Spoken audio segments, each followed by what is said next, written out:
C'est le temps de pouvoir t'asseoir et écouter et réfléchir là-dessus. Amen. J'insiste en disant, il n'y a aucun être humain sur la terre qui peut bien se comporter. S'il y a quelqu'un qui peut bien se comporter sur la terre ici, on l'attend ici. S'il y a un pasteur dans le quartier, un soi-disant prophète dans le quartier qui dit, il peut bien se comporter sur la terre si on l'attend ici. Amen. Donc lui qui a créé l'être humain, il sait qu'on est des pécheurs. C'est chacun qui nous a donné le péché là-dedans. Amen. C'est pourquoi la chair ne peut pas hériter le royaume des cieux. C'est ça. Et dans la chair, tu vas pécher jusqu'à ta mort. Et le péché ne se limite pas aux actions physiques. Le péché va au-delà du physique. Le péché est spirituel. En pensant et en réfléchissant, tu peux pécher. Amen. Une seule convoitise, tu tombes. Simple en vue, tu as péché. Donc comment se défaire de ces péchés-là? Oh, parler au ciel, foi juste, foi saint, irrépréhensible, irréprochable. Mais nous sommes des pécheurs, comment faire parler au ciel? Question. C'est les seuls qui sont venus, c'est par amour, on est venu vers vous. Alléluia. Amen. Aujourd'hui, quand tu vas au cimetière, tu vois les tombeaux. Avant, on pouvait voir 2019, 2020. Mais aujourd'hui, quand tu vas au cimetière, tu vois 2025, 2025, 2025, 2024, 2024. C'est-à-dire les gens meurent. Ça meurt. Mais le Seigneur, si tu laisses le sou de vie aujourd'hui, ce n'est pas encore tard. Ce n'est pas encore tard. C'est à cause qu'on est venu vers toi. Alléluia. Toi qui es en train de vendre, c'est vrai. Toi qui es en train de manger, c'est vrai. C'est le temps aussi de prêter l'oreille pour écouter. Ça va te faire du bien. Amen. Nous sommes des pécheurs. Oh, un pécheur ne peut pas aller au ciel. Parler au ciel, il faut être juste. Il faut être saint, irrépréhensible, irréprochable. Mais comment le pécheur devient juste parler au ciel? Voici la question. Amen. Pour devenir juste, c'est pourquoi je disais que Dieu a tracé ce chemin-là. Gloire à Dieu. Amen. Mais le chemin-là, il ne fait rien en vain. Gloire à Dieu. Amen. Avant sa venue, il dit, pour que les pécheurs puissent être pardonnés, lui Dieu, dans la loi, il dit, il demandait le sang des animaux. Donc chaque année, on tuait les taureaux, les boucs. Amen. Le sang des animaux versait. Chaque année, on tue les taureaux, les boucs. Mais le sang ne pouvait pas effacer le péché. Amen. Il fallait un sang qui est supérieur au sang des animaux. Oh. Alléluia. Qui avait ce sang? Jésus. Nous, on avait cette nature pécheresse-là. Qui avait ce sang? Alléluia. Amen. Oh, pour que Dieu pardonne, il fallait le sang. Alléluia. Amen. Alléluia. Amen. Le roi David dit, quand Dieu te pardonne, tu as trouvé le bonheur sur la terre. Sinon, le bonheur, ce n'est pas celui qui a une maison. Ce n'est pas celui qui a construit une villa. Ce n'est pas celui qui a un immeuble. C'est ça. C'est pas celui qui a beaucoup de terrain. C'est pas ça le bonheur. Parce que tout ça, tu vas laisser, tu vas partir. Amen. Mais je te parle d'un vrai bonheur. Le bonheur qui subsiste dans la l'éternité. C'est le roi David qui nous dit, voici l'homme qui a trouvé le bonheur sur la terre. Amen. Dans Romains 4, verset 6. Romains chapitre 4. À partir du verset 6. C'est ça. De même, David nous montre le bonheur de l'homme à qui Dieu impute la justice sans les œuvres. David nous montre qui a le bonheur. Il dit le bonheur, c'est quand Dieu te pardonne. Alléluia. Dieu te déclare juste ça ton comportement. Amen. Continue mon frère. Heureux. Ceux dont les iniquités sont pardonnées. Voici des personnes qui sont heureuses sur la terre.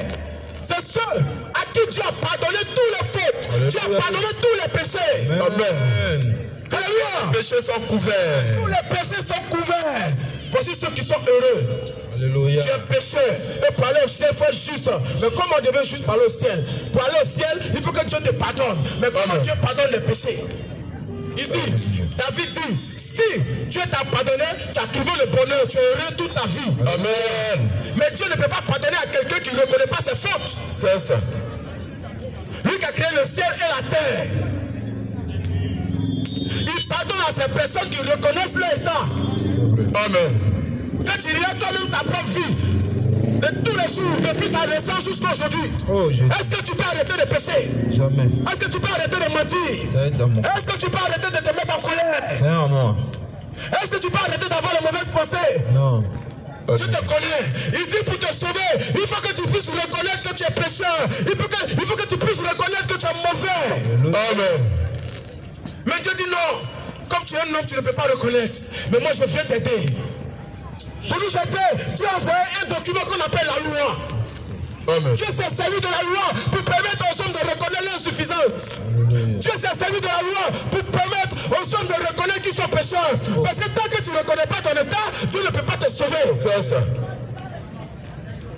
S'il y a un prophète qui dit parler au ciel, il faut respecter la loi, c'est pas un prophète, c'est un démon. C'est ça. Tous ceux qui disent que parler au ciel, il faut obéir à tous les commandements, ils ne viennent pas de Dieu. Dieu ne les a pas envoyés. Parce que la loi est égale à Dieu lui-même. La loi, c'est ce que Dieu est. Amen. Amen. C'est pourquoi sur la terre, lui-même l'a reconnu. Il dit personne ne peut obéir à la loi. Personne ne peut respecter la loi. Aucun. En Israël, nos ancêtres, les Juifs, personne n'a pu respecter la loi.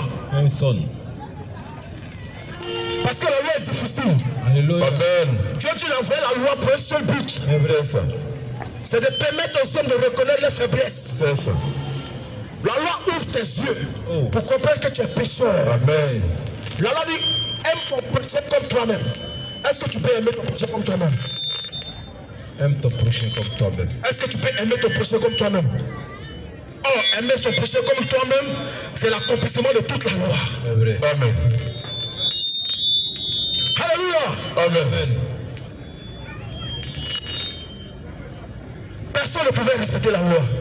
C'est pourquoi dans Romains 3, verset 19, la Bible dit, tous ceux qui s'approchent de la loi, tous ceux qui veulent utiliser la loi pour devenir justes, en réalité, leur bouche est fermée. Et devant la loi, toute l'humanité est reconnue coupable. Amen. Tout le monde est pécheur. C'est juste. Parce qu'à partir de la loi, l'homme reconnaît qu'il est pécheur. Amen. Voici le but de la loi. C'est vrai. Alléluia.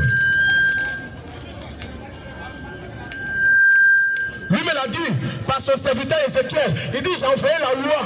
La loi n'est pas bon. Les commandements, ce n'est pas bon pour les hommes. Ça vous a tué. C'est ça. Et Paul dit, en réalité, il a reconnu le péché à cause de la loi. Et il explique. Il dit, si la loi n'est pas parlé de convoitise, il n'allait jamais savoir ce qu'on appelle convoitise. Mais quand la loi est venue, il a commencé à convoiter. Jusqu'à la loi au plus haut niveau. Alléluia. Amen. Et sans la loi, le péché est mort. C'est vrai. Donc la loi que Dieu a envoyée, en réalité, c'est ça même qui nous a punis. Amen. Donc pour aller au ciel, quand tu reconnais que tu es mort par la loi, automatiquement pour te sauver, il dit, je dois te pardonner. Alléluia. Comme tu as reconnu ta faute. Alléluia. Comme tu as reconnu ta faute, moi je te pardonne. Et quand je te pardonne, je te donne le bonheur. Quand je te pardonne, je te donne la vie éternelle. Alléluia. Alléluia. C'est pourquoi le sang qu'on tuait, le sang des animaux qui versaient avant là, ça ne pouvait pas effacer le péché. Jamais. Et Dieu lui-même, il entre en ligne de compte. Alléluia. Pour ôter la loi sur nous, Alléluia. Dieu se forme un corps, il vient sur la terre. Amen. L'Esprit de Dieu se forme un corps, il vient sur la terre. Cet homme qu'on a persécuté en Israël, Alléluia. c'était Jésus-Christ. C'était Dieu véritable. Alléluia. Et il s'est formé un corps, il est venu sur la terre. Amen. Il a dit dans le livre d'Hébreux, il dit, tu n'as ni voulu, ni sacrifice, ni holocauste, mais tu m'as formé un corps. Alléluia. Et dans ce rouleau, il s'agit de moi. Et lui, il rentre en ligne de compte pour opérer ce miracle-là. Amen.